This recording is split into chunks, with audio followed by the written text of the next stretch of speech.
حضرت جابر بن عبداللہ رضی اللہ تعالیٰ عنہ سے مروی ہے، آپ صلی اللہ علیہ وآلہ وسلم سفر میں پیچھے چلتے، کمزور کو ساتھ ساتھ چلاتے، اپنے پیچھے بٹھا لیتے اور ان کے لیے دعا کرتے۔ حضرت عبداللہ بن عمرو بن العاص رضی اللہ تعالیٰ عنہ فرماتے ہیں کہ رسول اللہ صلی اللہ علیہ وآلہ وسلم نے ارشاد فرمایا، تمہارے اندر ایمان پرانے کپڑے کی طرح بوسیدہ ہوتا رہتا ہے، اس لیے اللہ تعالیٰ سے اپنے دلوں میں ایمان تازہ رکھنے کی دعا کیا کرو۔ حضرت علی بن ابی طالب رضی اللہ تعالیٰ عنہ فرماتے ہیں کہ رسول اللہ صلی اللہ علیہ وآلہ وسلم نے ارشاد فرمایا، اگر اللہ تعالیٰ کسی شخص کو اس کے گناہ کی سزا دنیا میں دے دے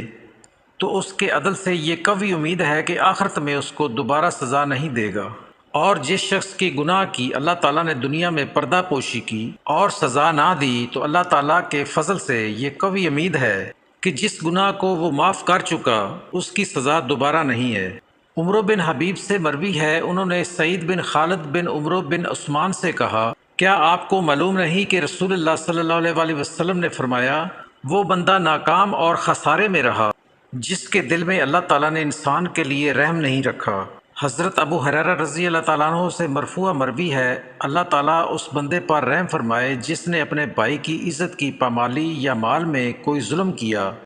پھر قیامت کے دن پکڑے جانے سے پہلے اس کے پاس آیا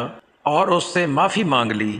اور وہاں نہ کوئی دینار ہوگا اور نہ کوئی درہم، اگر اس کی نیکیاں ہوتی تو اس کی نیکیوں میں سے لے لی جاتی، اور اگر نیکیاں نہیں ہوتی تو ان کے گناہ فرشتے اس کے اوپر لاد دیتے۔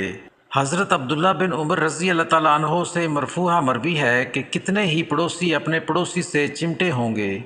اور کہہ رہے ہوں گے کہ اے رب، اس سے پوچھو کہ مجھ سے اپنا دروازہ کیوں بند کر لیا اور اپنا فضل مجھ سے کیوں روک لیا۔ رسول اللہ صلی اللہ علیہ وآلہ وسلم نے فرمایا، اللہ تعالیٰ اس شخص پر لعنت کرے جس نے غیر اللہ کے لیے ذبح کیا، اللہ تعالیٰ اس شخص پر لعنت کرے جس نے زمین کو سرحدوں یا نشانات کو تبدیل کیا، اللہ تعالیٰ اس شخص پر لعنت کرے جس نے نابینے آدمی کو راستے سے بھٹکایا، اللہ تعالیٰ اس شخص پر لعنت کرے جس نے اپنے والدین کو گالی دی۔ اور ایک روایت میں ہے کہ نافرمانی کی،